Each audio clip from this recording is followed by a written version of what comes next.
우리에게 주는 하나님 말씀은 히브리서 2장 5절에서 18절까지 말씀입니다. 히브리서 2장 5절에서 18절까지 말씀, 신약 성경 353면에 있습니다.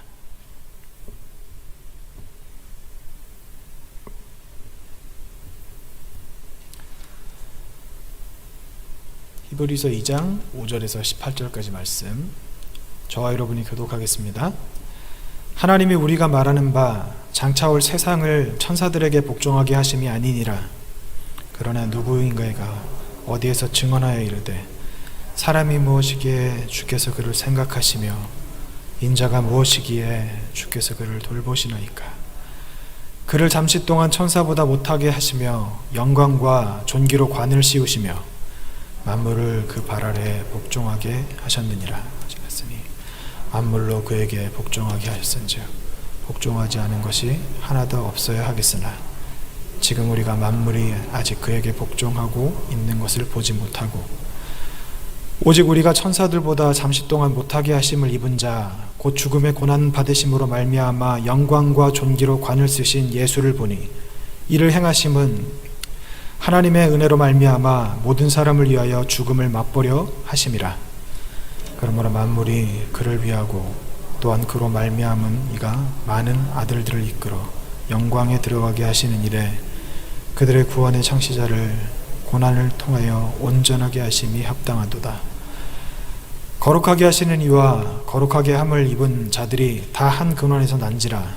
그러므로 형제라 부르시기를 부끄러워하지 아니하시고 이르시되 내가 주의 이름을 내 형제들에게 선포하고 내가 주를 교회 중에서 찬송하리라 하셨으며, 또다시 내가 그를 의지하리라 하시고 또다시 볼지어다 나와 및 하나님께서 내게 주신 자녀라 하셨으니, 자녀들은 혈과 육에 속하였음에 그도 또한 같은 모양으로 혈과 육을 함께 지니심은 죽음을 통하여 죽음의 세력을 잡은 자 곧 마귀를 멸하시며 또 죽기를 무서워함으로 한평생 매어 종로로 타는 모든 자들을 놓아주려 하심이니, 이는 확실히 천사들을 붙들어 주려 하심이 아니요 오직 아브라함의 자손을 붙들어 주려 하심이라.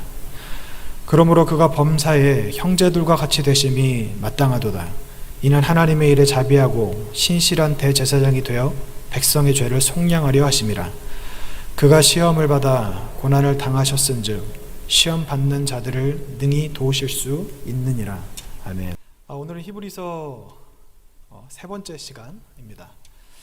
지난 시간에는 우리가 히브리서 2장 1절부터 4절까지의 말씀을 함께 나누었고, 오늘 다시 히브리서 2장 5절부터 18절까지의 말씀을 나누게 되는데, 여러분 성경을 보실 때 히브리서가 지금 1장, 2장, 3장 이렇게 순서대로 되잖아요. 근데 그 히브리서 1장을 읽으시고 2장 1절부터 4절까지의 말씀을 그 성경에 보면 괄호 쳐 있는 거 있죠. 중간에 삽입되어 있는 것 같은, 그렇게 읽으시면 좀 이해하시기가 편하실 거라고 생각합니다. 왜냐하면 그 지금 우리가 읽을 2장 5절의 내용이 1장 14절하고 연결이 되기 때문에 이거를 생각하시고 함께 우리가 성경을 보았으면 좋겠습니다. 먼저 우리가 오늘 히브리서를 시작하기 전에 우리가 먼저 한 가지 짚고 넘어가야 될 것이 있습니다. 뭐냐 하면, 하나님께서 이 세상을 예수 그리스도로 말미암아 만드셨다는 사실, 우리가 너무나도 잘 알고 있는, 기독교인이라면 누구나도 다 알고 있을 만한 그런 내용을 굳이 한번 다시 짚고 넘어가야 될 것 같습니다. 왜냐하면 이 사실을 우리가 분명하게 알아야 오늘 성경을 제대로 볼 수 있는 실마리를 찾을 수 있기 때문입니다. 골로새서 1장 16절 말씀입니다. 만물이 그에게서 창조되되 하늘과 땅에서 보이는 것들과 보이지 않는 것들과 혹은 왕권들이나 주권들이나 통치자들이나 권세들이나 만물이 다 그로 말미암고 그를 위하여 창조되었고. 자막이 지금 준비가 안 된 것 같은데 제가 다시 한 번만 읽어드리겠습니다. 골로새서 1장 16절, 만물이 그에게서 창조되되 하늘과 땅에서 보이는 것들과 보이지 않는 것들과 혹은 왕권들이나 주권들이나 통치자들이나 권세들이나 만물이 다 그로 말미암고 그를 위하여 창조되었고. 하나님께서 천지를 지으셨을 때 세상을 만드셨죠. 만물을 만드셨는데 만물을 만드신 하나님의 창조의 목록, 그러니까 만물의 목록이 기록된 것이 골로새서 1장 16절 말씀입니다. 눈에 보이는 것들이나 보이지 않는 것들이나, 그러니까 우리가 볼 수 있는 물질의 세계, 그리고 우리가 볼 수 없는, 손으로 만질 수 없는 물질이 아닌 세계, 그러니까 영의 세계를 말하는 것이죠. 이 모든 것들을 하나님께서 만드셨는데 예수님으로 말미암아 만드셨고, 그리고 중요한 것, 예수님 때문에 만드셨다. 예수님 때문에, 예수님을 위해서 만드셨다. 그러니까 세상 만물이, 우리는 창세기 1장을 읽을 때 1장, 2장, 3장을 보면서 아담과 하와에게 모든 인간에게 주신 사명, 생육하고 번성하고 땅에 충만하라고 말씀하신 이것을 머릿속에 기억하고 있기 때문에 하늘도 그렇고 땅도 그렇고 바다도 그렇고 이 모든 것들이 꼭 인간들을 위해서만 만든 것 같이 생각하는 경향이 있습니다. 하지만 이 모든 것들을 만드신 것은 하나님께서 만드셨고 예수님께서 만드셨고, 이 만드신 목적은 예수님을 위해서, 세상이 존재하는 목적은 예수님을 위해서. 지난 시간에 제가 말씀드렸지만 만물이라고 하는 것은 스스로 계신 자 하나님 이외의 모든 것이 만물입니다. 스스로 계신 자 하나님 이외에 천사, 사탄, 세상, 천국, 지옥, 모든 것들이 다 만물이에요. 그리고 우리들까지도. 만물은 만들어진 겁니다. 피조물이에요. 피조물을 만드신 목적, 예수님께서 그 예수님을 위해서 만드셨다, 이렇게 볼 수 있습니다. 히브리서 1장 2절 말씀을 보겠습니다. 이 모든 날 마지막에는 아들을 통하여 우리에게 말씀하셨으니 이 아들을 만유의 상속자로 세우시고 또 그로 말미암아 모든 세계를 지으셨느니라. 마지막에도 보시면 아들을 만유의 상속자로 세우시고, 그러니까 예수님 거라는 거죠.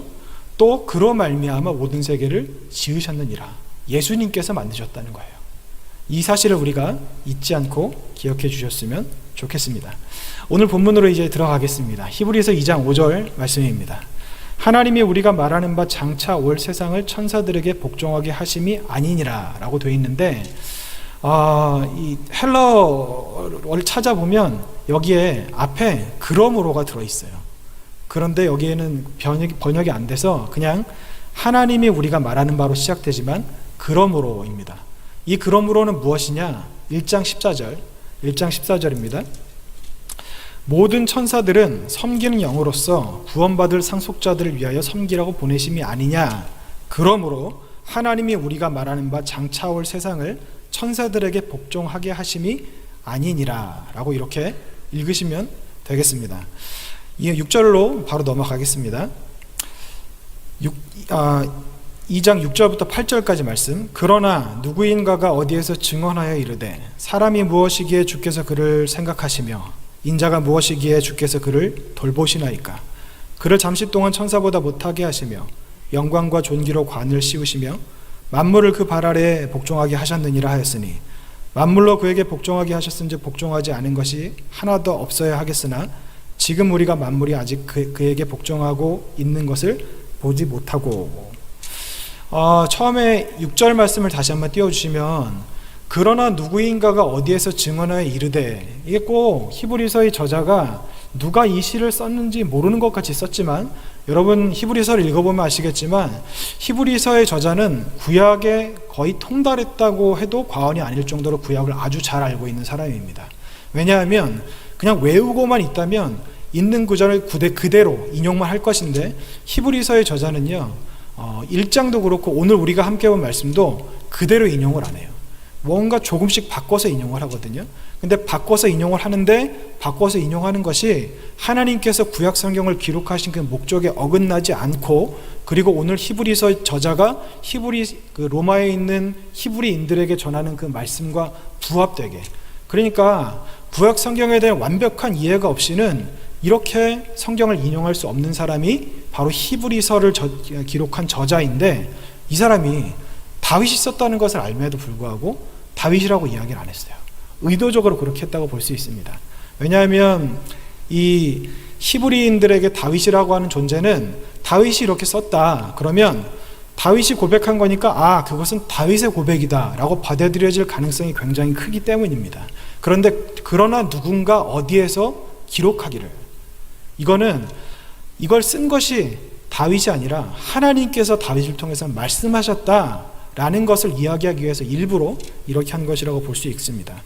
2장 본문을 한번 성경에서 같이 보시면서 가실 텐데 6절에서 8절까지의 말씀, 이게 시편 8편 말씀이거든요. 4절에서 6절까지의 말씀인데 여기 다시 한번 제가 읽어보겠습니다. 주께서 그를 생각하시며 인자가 무엇이기에 주께서 그를 돌보시나이까. 그를 잠시 동안 천사보다 못하게 하시며 영광과 존귀로 관을 씌우시며 만물을 그 발 아래 복종하게 하셨느니라. 자, 여러분께 제가 한 가지 질문하겠습니다. 누구를 지칭해서 쓰신 말씀인 것 같으세요? 누구인 것 같으십니까? 네, 오늘 본문을 보면 예수님이라고 보면 틀리지 않습니다.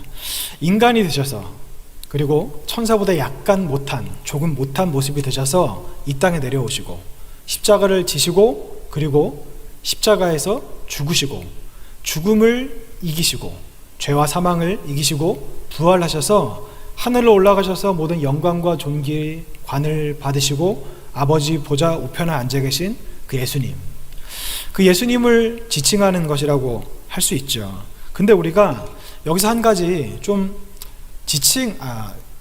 점검하고 넘어가야 될 것이 있습니다. 뭐냐 하면요, 2장 8절입니다.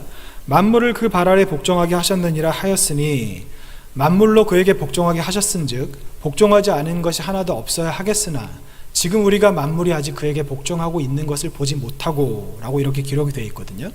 여러분 보세요. 만물이 그에게 복종하게 하셨어요, 하나님께서. 그런데 그러면 만물이 예수님께 복종해야 되는 것이 맞지 않습니까? 근데 지금 이 말씀에서는 아직 복종하고 있지 않다고 말씀을 하고 있는 거예요. 분명히 복종하게 하셨는데 아직 예수님께 복종하고 있지 않다. 이게 좀 이상합니다. 왜냐하면요, 빌립보서 2장 9절에서 11절 말씀을 보면 알 수 있습니다. 읽어드리겠습니다. 이러므로 하나님이 그를 지극히 높여 모든 이름 위에 뛰어난 이름을 주사 하늘에 있는 자들과 땅에 있는 자들과 땅 아래에 있는 자들로 모든 무릎을 예수의 이름에 꿇게 하시고 모든 입으로 예수 그리스도를 주라 시인하여 하나님 아버지께 영광을 돌리게 하셨느니라. 이렇게 돼 있어요. 여기 지금 표시되어 있는 모습을 그 글자들 읽어보면 모든 이름 위에 뛰어난 이름을 주사 하늘에 있는 자들과 땅에 있는 자들과 땅 아래에 있는 자들로 모든 무릎을 예수의 이름 위에 꿇게 하시고 라고 되어 있는데요, 원어를 찾아보면 어떻게 되어 있는지 아세요? 과거 완료형입니다. 그러니까 모든 이름 위에 뛰어난 이름을 주셨습니다. 이미 주셨습니다. 그리고 하늘에 있는 자들과 땅에 있는 자들과 땅 아래에 있는 자들로 모든 무릎을 예수의 이름에 꿇게 하셨습니다. 이미 꿇었습니다. 이거고, 모든 입으로 예수 그리스도를 주라 시인하여 하나님 아버지 앞에 영광을 돌리게 하셨습니다. 과거에 일어났던 일을 기록하는 과거 완료형으로 기록이 되어 있습니다. 빌립보서 이 말씀, 여기에서는 분명히 예수님께서 이렇게 영광을 받으셨다고 말씀을 하고 있어요. 근데 영광을 받으신 이유가 무엇일까? 예수님께서 왜 이렇게 하나님 앞에 존귀한 자리, 영광의 자리로 올라가시게 될 수밖에 없게 되었을까? 왜 그럴까요? 예수님이 하나님의 아들이시기 때문에? 예수님이 십자가를 지셨기 때문에? 뭘까요? 빌립보서 2장 7절에서 8절 말씀을 보면 오히려 자기를 비워 종의 형체를 가시사 사람들과 같이 되셨고 사람의 모양으로 나타나사 자기를 낮추시고 죽기까지 복종하셨으니 십자가에 죽으심이라. 하나님께서 예수님의 이름을 높이시고 모든 영광과 존귀를 그에게 돌리신 이유는 예수님께서 이 땅에 인간의 몸을 입고 오셨고 십자가에 달리시고 못 박혀 돌아가신, 그러니까 하나님께서 예수님께 맡기신 그 사명에 복종하셨기 때문에, 십자가에 달려 죽으셨기 때문에, 그래서 하나님께서 예수님께 이 영광스러운 상급들을 허락하셨다고 볼 수 있습니다. 히브리서 2장 9절입니다. 오직 우리가 천사들보다 잠시 동안 못하게 하심을 입은 자 곧 죽음의 고난받으심으로 말미암아 영광과 존귀로 관을 쓰신 예수를 보니 이를 행하심은 하나님의 은혜로 말미암아 모든 사람을 위하여 죽음을 맛보려 하심이라. 표시되어 있는 것을 보면 죽음의 고난을 받으심으로 말미암아 영광과 존귀로 관을 쓰신 예수를 보니, 쉽게 말씀드리면 십자가에 달리셔서 영광과 존귀의 관을 쓰신 예수님을 보았다, 이렇게 읽고 있는 겁니다. 히브리서에서도 빌립보서와 같은 이야기를 하고 있어요. 예수님께서 이 땅에 오셨고 십자가에 죽으셨고 부활하셨고, 그래서 하나님께서 예수님께 영광과 존귀의 관을 씌우셨다고 말씀을 하는 겁니다. 그런데 빌립보서에서는 영광과 존귀의 관을 씌우셨어요. 모든 이름 위에 뛰어난 이름을 이미 주셨어요. 그리고 만물이 그의 발 앞에 무릎 꿇어 복종하게 하셨어요. 그리고 모든 입이 주를 시인하여 하나님 아버지 앞에 영광을 돌리게 하셨습니다. 근데 히브리서에서는 아까 읽어드렸던 그 말씀, 분명히 만물이 그를 복종하게 하셨는데 아직 복종하고 있지 않은 것들을 본다고 말을 하고 있는 겁니다. 뭘까요? 도대체 이게 왜 이럴까라는 생각을 좀 해봤으면 좋겠는데요.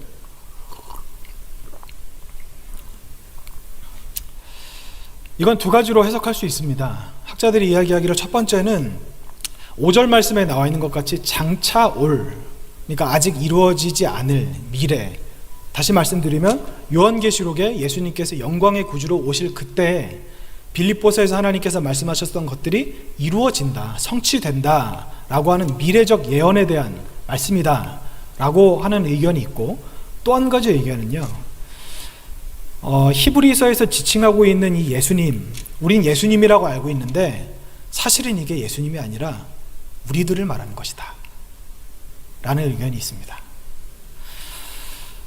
저는 이 두 번째 의견, 두 번째 명제를 가지고 여러분과 함께 계속해서 말씀을 나누기 원합니다. 논리적으로 두 번째 명제를 가지고 여러분과 이야기를 나누면요, 말이 됩니다. 왜냐하면요, 빌립보서에서 예수님을 통해서 이미 이루어진 일들, 이미 이루어졌죠.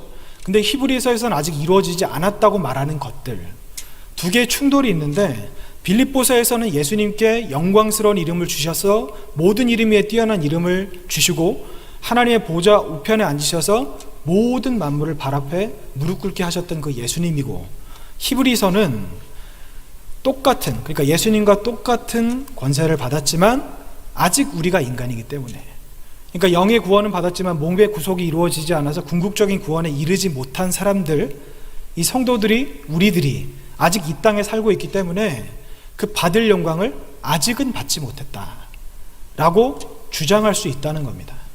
이 문제가 없죠. 그러니까 복종하지 못한 결과 때문에, 우리가 하나님 앞에 아직 온전하게 성화되지 못하고 복종하지 못한 결과 때문에 만물이, 하나님께서 우리에게 주시고자 하시는 그 만물이 아직은 복종하지 못하게 되었다. 이렇게 보면 틀린 말이 아니라고 할 수 있습니다. 히브리서 2장 8절, 만물이 그 발 아래 복종하게 하셨느니라 하였으니 만물로 그에게 복종하게 하셨은즉 복종하지 않은 것이 하나도 없어야 하겠으나 지금 우리가 만물이 아직 그에게 복종하고 있는 것을 보지 못하고. 그럼 여기서 여러분 질문이 한 가지 생기실 거예요. 분명히 아까 여러분들이 이 시편 8편 4절에서 6절까지 나와 있는 이 히브리서의 지금 이 인용 구절이 예수님으로 인한 것이라고 알고 계시고, 그리고 이 8절과 9절 10절을 읽어보면 문맥상 지칭하는 것이 예수님으로 분명히 보여요. 그런데 왜 이게 예수님이 아니라 우리들이라고 이야기하는가 라는 그런 질문이 드실 겁니다. 그리고 조금 더 깊게 생각을 해보면, 그냥 솔직히 생각해서 내가 그런 사람일 수 있는가? 내가 그런 만물이 복종하고 만물을 다스릴 권세를 가질 수 있을 만한 사람인가?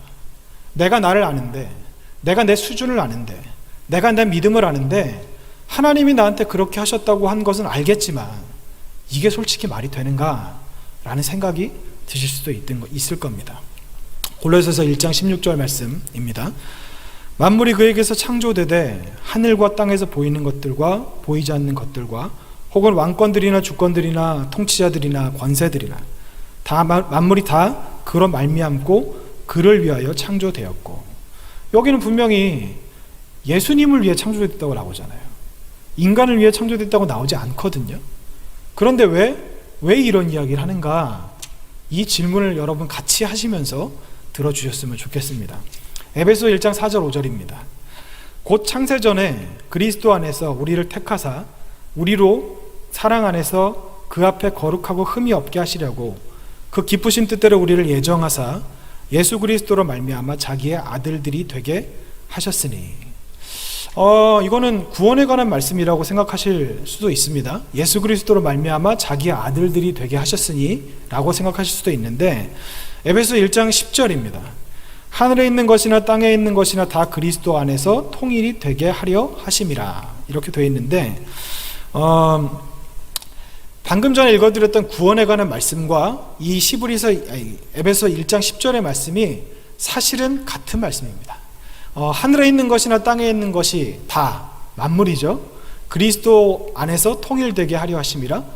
이 그리스도 안에서 통일된다는 것은 에베소서에서 주로 나오는 말씀인데, 그리스도께서 머리에 만유의 주가 되시고 만유의 머리가 되시고 우리가 그 안에서 하나가 되는 것. 그러니까 하나님께서 이 세상을 처음 만드셨을 때 그 상태와 그 모습, 그리고 우리들의 영과 혼과 육이 온전하게 하나님 앞에 살아 있어서 원래 그 아담과 하와가 타락하기 이전의 모습으로 회복된 상태, 이게 뭐죠? 구원이죠. 구원에 대해서 말씀하시는 겁니다. 문맥상 구원이라고 해석할 수 있습니다. 그러면 히브리서 2장 11절 말씀입니다. 거룩하게 하시는 이와 거룩하게 함을 입은 자들이 다 한 근원에서 난지라. 그러므로 형제라 부르시기를 부끄러워하지 아니하시고. 예수님께서 우리를 형제라고 부르신대요. 형제라 부르신대요. 이 개념에 대해서는 여러분 잘 알고 계시죠? 우리가 양자의 영을 받아서 예수님과 형제가 됐고 하나님의 자녀가 되었고 이런 이야기들을 많이 듣지 않으셨습니까? 제가 여기서 여러분께 말씀드리고자 하는 바는 무엇이냐면, 예수님께서 분명히 빌립보서에서 모든 이름 위에 뛰어난 이름을 받으셨고 만물이 그 발 앞에 무릎 꿇게 하셨고, 그리고 만 입이 예수님을 주로 시인해 하나님 앞에 영광 돌리게 하는 권세를 얻으셨는데, 예수님이 그런 영광스러운 구주이신데 그 예수님께서 우리들을 형제라 부르신다는 겁니다. 그러니까 형제라는 것은 뭐죠? 구약 성경에 나와 있는 형제라고 하는 개념은요, 상속자라는 개념이 있어요. 물론 장자에게 가장 큰 복이 가고 가장 많은 유산이 가긴 하지만, 우리가 예수님의 장자이신 예수님의 형제가 되었다, 가족이 되었다는 것은 예수님과 똑같은 비등한 권세와 그리고 영광을 얻게 될 것이라는 말이 된다는 겁니다. 그래서 예수님께서 우리에게 형제라 부르시기에 부끄러워하지 않으셨다, 그렇게 말씀하시는 겁니다. 다시 앞으로 돌아가겠습니다. 6절에서 8절입니다. 그러나 누구인가가 어디에서 증언하여 이르되 사람이 무엇이기에 주께서 그를 생각하시며 인자가 무엇이기에 주께서 그를 돌보시나이까. 그를 잠시 동안 천사보다 못하게 하시며 영광과 존귀로 관을 씌우시며 만물을 그 발 아래 복종하게 하셨느니라. 지금 여기 앞에 잠깐만 보여주시면요, 네, 잠시 동안 천사보다, 이거를 주목해서 봐주세요. 이게 아까 제가 말씀드렸죠. 시편 8편 4절에서 6절까지의 말씀인데요. 그럼 이 히브리 저자가 인용한 원래 본문, 그 시편 말씀을 보겠습니다. 시편 8편 4절에서 6절 말씀입니다. 사람이 무엇이기에 주께서 그를 생각하시며 인자가 무엇이기에 주께서 그를 돌보시나이까. 그를 하나님보다 조금 못하게 하시고 영화와 존귀로 관을 씌우셨나이다. 주의 손으로 만드신 것을 다스리게 하시고 만물을 그의 발 아래 두셨으니. 아까 우리가 읽었던 히브리서 오늘 본문에는요, 지금 표시되어 있는 하나님이 천사로 번역되어 있습니다. 그리고 조금이 잠시라고 번역되어 있어요. 히브리서가 죄송합니다. 구약 성경에서 이 엘로힘이라고 하는 단어가 지금 하나님과 천사로 번역이 된 거거든요. 근데 엘로힘은 우리는 하나님으로 알고 있지만 구약에 천사로 번역된 것이 몇 군데 있어요. 그리고 이 히브리서의 저자는 죄송합니다. 제가 자꾸 히브리어 원문을 따른 것이 아니라 70인역 번역을 따라서 이렇게 번역을 했거든요. 그러니까 하나님을 천사로 바꾼 거예요. 하나님을 천사로. 그러면 이 원문에서 말하는 것은 무엇이냐? 하나님보다 조금 못하게 하시고 그럼 이거는 예수님을 말씀하시는 건가요? 아니면 다른 누군가, 우리들을 말씀하시는 건가요? 하나님보다 조금 못하게 하시고, 예수님은 하나님이신데 하나님보다 조금 못하실 수가 없죠. 원래 이 시편에서 말씀하시는 하나님보다 조금 못하게 하시고 라고 하시는 이 시편 말씀의 초점은 누구에게가 있냐면 우리들입니다. 인간들이에요. 우리 인간들을 하나님보다 조금 못하게 하셨다고 말씀하시는 겁니다. 하나님보다 조금 못하게 하셨다. 저는 예전에 어릴 때 이 시편 8편을 읽을 때 좀 이해가 안 됐어요. 우리가 어떻게 하나님보다 조금 못한 존재지? 나 같은 사람이 어떻게 그럴 수가 있지? 라는 생각을 정말 많이 했었거든요. 아마 여러분들 중에도 그런 생각을 하시는 분들이 있으시리라 생각됩니다. 여러분 한번 솔직하게 여러분의 양심에 한번 물어보셨으면 좋겠어요.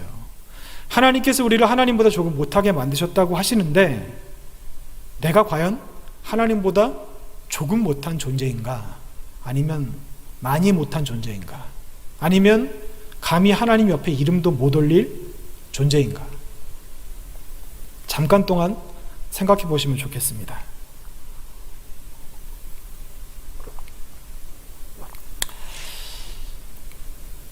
다윗은요, 시편 8편에서 사람이 무엇이기에 주께서 그를 생각하시며 인자가 무엇이기에 주께서 그를 돌보시나이까? 하나님 앞에 질문하고 있는 겁니다. 우리는 감탄이라고 생각을 하거든요. 근데 질문이라고 보는 것이 좀 더 답을 찾기가 쉽습니다. 도대체 우리가 뭔데 하늘을 지으신 하나님께서, 만물을 만드신 하나님께서 우리들을 돌보십니까? 사람이 무엇이기에?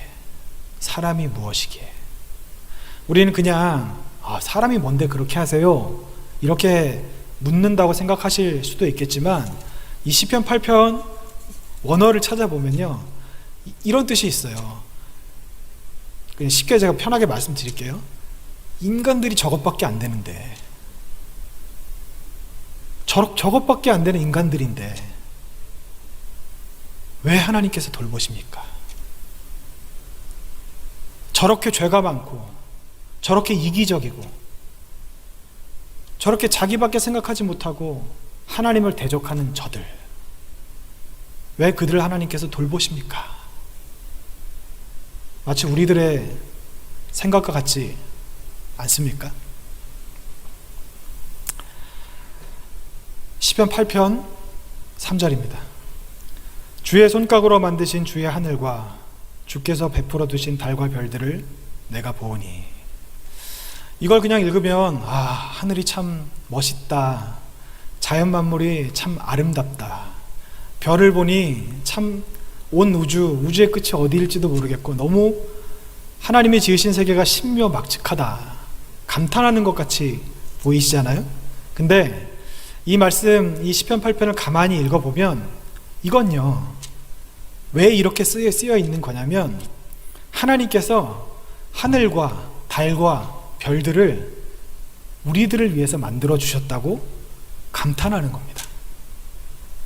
하나님께서 우리가 눈으로 볼 수 있는 것들, 자연과 만물과 바다와 새와 동물과 식물과 온갖 아름다운 것들, 하늘의 별과 달, 해, 이 모든 것들을 우리들을 위해서, 인간들을 위해서 만들어 주셨다라고 그렇게 고백하고 감탄하는 말씀이라고 할 수 있습니다.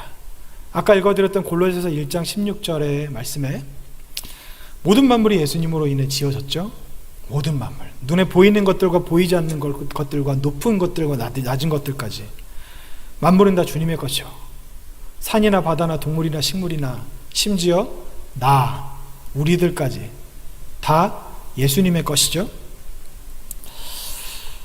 그러면 여기서 또 한 가지 또 의문이 드는데요. 아니, 다윗은 이게 인간이라고 이야기를 했는데 왜 이 골로새서에서 바울은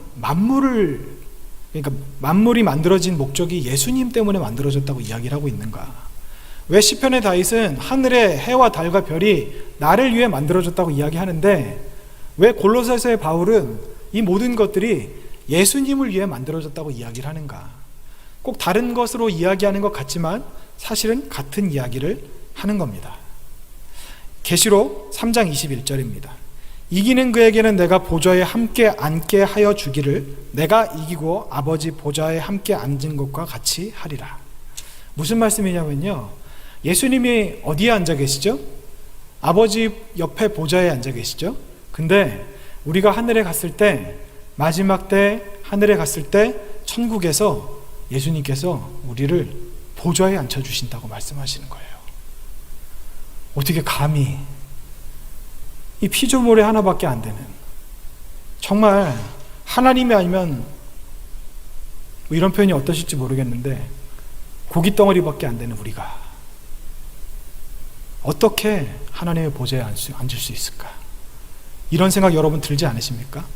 저는 이 계시록 말씀을 읽으면서 이게 뭐가 번역이 잘못된 건 줄 알았어요. 예수님이 어떻게 우리를 보좌에 앉히시지? 보좌는 아무나 앉는 자리가 아닌데. 여러분 요한계시록 21장 22장 읽어보면 천국은요 보좌로부터 시작이 돼요. 보좌로부터 물이 흐르고요, 보좌로부터 능력이 나타나고요, 보좌로부터 생명이 시작되고요, 보좌로부터 빛이 나타납니다. 근데 그 보좌에 우리를 앉히신대요.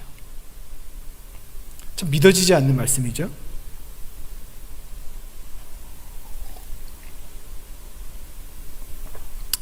만물이 예수님으로 말미암아 지어졌고 만물이 예수님 발 앞에 복종하는데 예수님은 우리를 그 권세를 우리에게 나누어 주셨다고 바울이 다윗이 같이 말씀하는 겁니다. 그래서 오늘 히브리서의 저자도 다윗은 인간들에게 하나님께서 이 모든 것들을 허락하셨다고 이야기했는데 히브리서의 저자는 이것을 예수님에게 허락하신 것 같이 그렇게 이야기를 하고 있는 겁니다. 여러분, 만물은 하나님으로 인해 만들어졌습니다. 그리고 만물의 주인이신 예수님께서 우리에게 오셨습니다. 여러분 그 생각 해보셨나요? 하나님은요, 예수님은 온 세상에서 가장 지혜로운 분이세요. 제가 몇 번 말씀드렸죠? 온 세상에서 가장 지혜로우신 분이 바로 하나님입니다. 그러니까 우리는 하나님의 지혜라고 생각하면 하나님은 좋으신 분이고 선하신 분이고 은혜로우신 하나님이시고 사랑이 많으신 하나님이시기 때문에 하나님의 지혜하면 정확하게 하나님의 지혜에 대한 개념에 접근하지 못하는 그런 성향이 있습니다. 이게 무슨 말씀이냐면 지혜에 대해서 제가 극단적인 예를 들어볼까요? 뭐냐면요, 마태복음 10장 16절에 뱀같이 지혜롭고 비둘기같이 순결하라. 뱀같이 지혜롭고, 이게 좋은 말인가요? 나쁜 말인가요? 좋은 말이에요. 뱀이 누구죠? 사탄이잖아요. 근데 왜 좋은 말이라고 말씀을 드리는 겁니까? 뱀을 누가 만드셨죠? 사탄을 누가 만드셨습니까? 하나님이 만드셨죠. 에스겔 28장에 하나님께서 사탄을 지으시고 그에게 지혜를 주셨다고 기록되어 있어요. 사탄이 가지고 있는 지혜는 하나님의 지혜입니다. 뱀같이 지혜로워라? 사실은요, 하나님같이 지혜로워라 라고 말씀하시는 게 되는 겁니다. 그러니까 우리는 하나님께서 지혜롭다 이렇게 이야기를 하면 자꾸 은혜의 하나님, 사랑의 하나님 이런 쪽으로 생각을 해서 하나님은 지혜로운 분이시지 라고 생각을 하지만 뱀같이 지혜로운 하나님이 어떤 분이실까요? 지혜에 대해서는 아무도 하나님 앞에 비길 수 없는 지혜.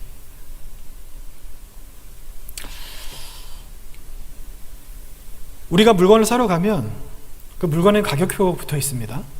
사람들은 그 가격표에 쓰여진 가격을 지불하고 물건을 사죠. 그렇게 하는 이유가 무엇입니까? 그 가격표에 쓰여져 있는 이 가격이 그 물건의 가치에 합당하기 때문에. 예를 들어 우리가 슈퍼에 라면을 사러 갔는데 30만 원 이렇게 써 있다면 사겠어요? 슈퍼에 라면 사러 갔는데 30만 원이면 안 사겠죠. 왜? 30만 원이라고 하는 이 값어치가 이 라면 비길 수 없기 때문이죠. 라면은 500원, 1000원 이 정도여야지 어떻게 30만 원이 될 수 있겠습니까? 하나님은 가장 지혜로운 분이시라고 제가 말씀을 드렸죠. 그러면 그 지혜로우신 하나님께서 우리들을 위해서 이 땅에 직접 오셨습니다. 하나님께서 하늘의 보좌를 버리시고 우리들에게 내려오셨어요. 다시 말씀드릴까요? 나라고 하는 사람의 매겨진 가격표가 예수님의 생명이라는 거예요. 하나님이라는 겁니다. 나를 사려면, 나를 구원하려면 예수님의 생명이 아니고서는 다른 어떤 것도 그 대가가 될 수 없다는 겁니다. 하나님은 지혜로운 분이세요. 세상 모든 것 가운데 가장 지혜로운 분이십니다. 하나님은 결코 실수하지 않으시는 분이시죠. 가장 판단이 빠르시죠. 이렇게 말씀드리면 좀 외람될 수 있지만 온 세상 모든 것 중에 가장 계산이 빠른 분이 바로 하나님이십니다. 하나님이 그 지혜로우신 하나님께서 가치 없는 것에 더 많은 것을 주실 이유가 있을까요? 500원짜리 라면을 사는데 30만 원을 지불하실까요? 지혜로우신 하나님께서 하나님보다 지혜가 훨씬 부족한 우리들조차도 500원짜리 라면을 30만 원 주고 사지 않는데 우리보다 훨씬 지혜로운 하나님께서 우리를 구원하시기 위해서 친히 이 땅에 인간이 되셔서 내려오시고 십자가에 달려 죽으시고 모진 고통을 당하시고 죽음을 이기시고 사망을 이기시고 부활하셨다. 여러분, 우리가 그만큼 값어치가 있다는 거예요. 우리가 그만큼 가치 있는 사람이라는 겁니다. 우리는 많이 들어서 알고 있어요. 한 영혼이 천하보다 귀하다. 다 그렇게 알고 있죠. 근데 여러분의 영혼이 천하보다 귀하다고 생각하시나요? 요즘에 한 사람의 생명의 값어치가 얼마나 되는지 아세요? 제가 얼마 전에 어떤 기사를 봤는데 정말 너무 놀랐어요. 뭐냐 하면 어떤 기사의 그 설문 내용이 나오는데 참 이건 말이 안 되는 것 같아요. 거기서 이제 가정법을 썼어요. 어떤 사람이 해외에 나갔다가 포로로 잡혔어요. 이 사람을 구하기 위해서 우리나라가 그 사람을 구출하기 위해서 지불해야 될 목숨값을 얼마라고 생각하느냐라는 그런 설문이었거든요. 얼마인지 아세요? 여러분 얼마 정도 될 것 같다고 생각하세요? 사람이 갇혔어요. 그 이슬람 그 나쁜 거 있죠? 거기 갇혀가지고 몸값을 요구하는 거예요. 저는 되게 많이 액수를 부를 줄 알았거든요. 근데 대학생들을 상대로 설문했는데 3억이에요. 3억 이상은 지불할 수 없대요. 이게 무슨 말이죠? 그 사람의 생명값이 3억밖에 안 된다는 거예요. 이건 정말 말이 안 되는 것 아닙니까? 여러분, 그렇게 극단적인 예가 아니라 여러분 스스로도 한번 생각을 해보세요. 여러분이 스스로 여러분이 그렇게 가치 있다고 생각하십니까? 그렇게 생각 안 하실 거예요, 아마 대부분. 왜인지 아세요? 우리는요, 내가 무엇을 가졌는지에 자꾸 초점을 맞춰요. 나의 외모, 나의 성품, 나의 재능, 내가 가진 배경, 나의 능력. 다 이건 내가 아니라 내가 가지고, 어떤 사람은 그래요. 나는 잘하는 게 없어. 나는 쓸모가 없어. 이런 이야기를 하는 거예요. 여러분, 그건 죄 짓는 겁니다. 하나님을 바보로 만드는 겁니다. 잘하는 게 없고 가치가 없는 사람한테 왜 하나님께서 친히 이 땅에 내려오셔서 그 목숨값을 지불하셨겠습니까? 우리들은 내가 무엇을 가지고 있느냐에 자꾸 관심을 갖고 거기에만 우리의 생각이 몰두되다 보니까 하나님이 나를 어떻게 생각하시는지, 하나님이 나를 얼마나 가치 있게 생각하시는지는 관심이 없어요. 하나님께 정말 중요한 건 뭔지 아세요? 제가 조금 전에 말씀드렸던 그런 것들이 아니에요. 왜 그게 하나님 앞에 안 중요한지 아십니까? 왜 하나님 앞에 우리의 외모나 학벌이나 능력이나 지식이나 배경이나 내가 할 줄 아는 것이 있는지 많은지 쓸모가 있는지 없는지 이게 중요하지 않은지 아세요? 왜냐하면요, 그건 다 하나님께서 주시는 거기 때문이에요. 하나님께서 주시는 거, 하나님께서 주셨는데 그게 어떻게 하나님 앞에 가치가 있겠습니까? 그건 전혀 하나님 앞에 가치가 없어요. 디모데후서 2장에 금그릇, 은그릇의 비유가 있죠. 그리고 마태복음 25장에 10달란트와 5달란트 가진 비유가 있죠. 하나님께서는 왜 금그릇과 은그릇과 질그릇과 나무그릇을 만드셨을까요? 왜 하나님께서는 어떤 사람에게는 5달란트, 어떤 사람에게는 2달란트, 어떤 사람에게는 1달란트를 주셨을까요? 어떤 사람은 하나님의 절대 주권에 의한 무조건적 선택이고 하나님의 주권이기 때문에 우리가 할 말이 없다고 이야기하지만, 사실 여러분, 하나님께서 이렇게 하신 이유가 뭔지 아세요? 이걸 가지고 어떤 사람은 그렇게 이야기를 해요. 어떤 사람은 태어날 때부터 기울어진 운동장에서 태어났다고. 어떤 사람은 많이 가지고 학벌 좋은 부모 밑에서 태어나서 성공하고 잘 먹고 잘 살 수 있는 아주 좋은 조건을 이미 타고났는데, 어떤 사람은 돈도 없고 가진 것도 없는 부모에게서 태어나서 너무나도 불합리하게 세상을 살아갈 수밖에 없게 된다고. 불합리하다고 그렇게 이야기를 해요. 여러분, 하나님의 관심은 거기에 없습니다. 하나님이 왜 금그릇, 은그릇을 나누셨겠어요? 그게 아무런 가치가 없기 때문이에요. 하나님께서 왜 5달란트, 2달란트, 1달란트를 나누셨겠습니까? 아무 의미가 없기 때문인 겁니다. 하나님 앞에 그것은 가치가 0이에요. 0. 정말로 하나님 앞에 중요한 것은 무엇이냐? 나의 외모? 하나님이 내 외모를 주시는데요. 내 집안? 하나님이 내 집안을 주시는데요. 내 지식? 하나님이 내 지식을 주시는데요. 내 성품? 하나님이 내 성품을 주시는데요. 이 모든 것들, 그런 것들이 아니라 정말로 하나님께서 우리에게 원하시는 것, 가치 있게 보시는 것은 무엇이냐? 바로 우리들의 영혼. 내가 누구냐, 무엇을 가졌냐, 이게 아니라 그냥 영혼. 나라고 하는 그 한 사람, 저로 보면 이 신재훈이라고 하는 이 한 사람의 영혼, 여기에 관심을 두고 계신다는 겁니다. 여러분, 하나님께서 우리들을 위해서, 나를 위해서 이 땅에 오셨습니다. 하나님께서 나를 구원하시기 위해서 이 땅에 오실 수밖에 없었던 이유는 예수님의 생명이 아니고서는 나를 구원할 수 있는 그 어떤 값어치 있는 것이 세상에 없기 때문입니다.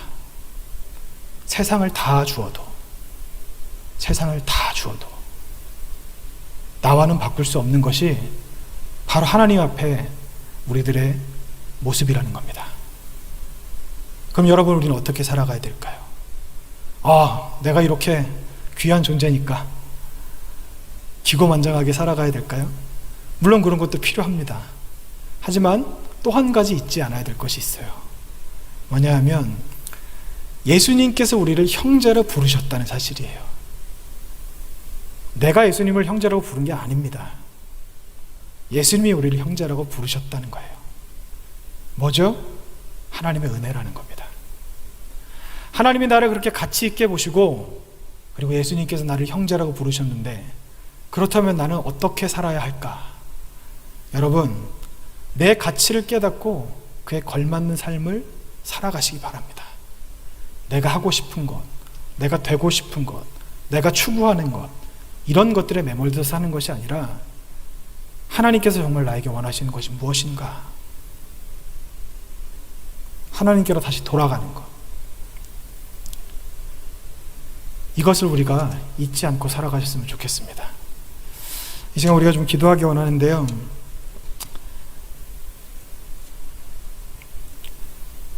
우리가 이렇게 기도하려면 몇 가지 선행되어야 되는 조건들이 있어요. 뭐냐 하면, 이렇게 아무리 제가 여러분께 우리들이 가치 있는 사람이다, 하나님께서 세상 그 어떤 것과도 우리를 바꾸지 않으셨다라고 말씀을 드려도 우리의 눈이 열리지 않으면, 우리의 귀가 열리지 않으면, 우리의 마음이 깨닫는 마음이 아니면 이건 그냥 설교 시간에 한번 들은 이야기가 돼버릴 수밖에 없습니다. 그냥 제가 이렇게 열심히 하는 여러분께 말씀드리는 것이 울리는 꽹과리밖에 되지 않는 거예요. 이 시간 기도할 때 이렇게 기도했으면 좋겠습니다. 하나님, 나에게 보는 눈을 허락하시옵소서. 내 눈을 열어주시옵소서. 나의 가치를 깨닫게 하시옵소서.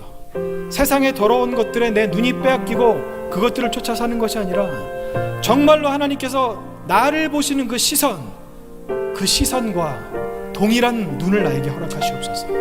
또 한 가지 기도할 때면 하나님 내 귀를 열어주시옵소서. 말씀을 들을 때 그냥 좋은 말씀으로 끝나는 것이 아니라 이 말씀이 하나님께서 나에게 나라고 하는 인간 나에게 하시는 그 말씀이라고 하는 것을 깨닫게 하시옵소서. 그리고 깨닫는 마음을 주시옵소서.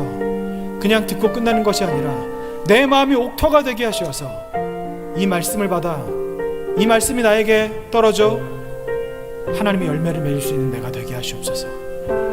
보는 눈과 듣는 귀와 깨닫는 마음을 달라고 이 시간 우리 주님 앞에 함께 기도하겠습니다. 주여!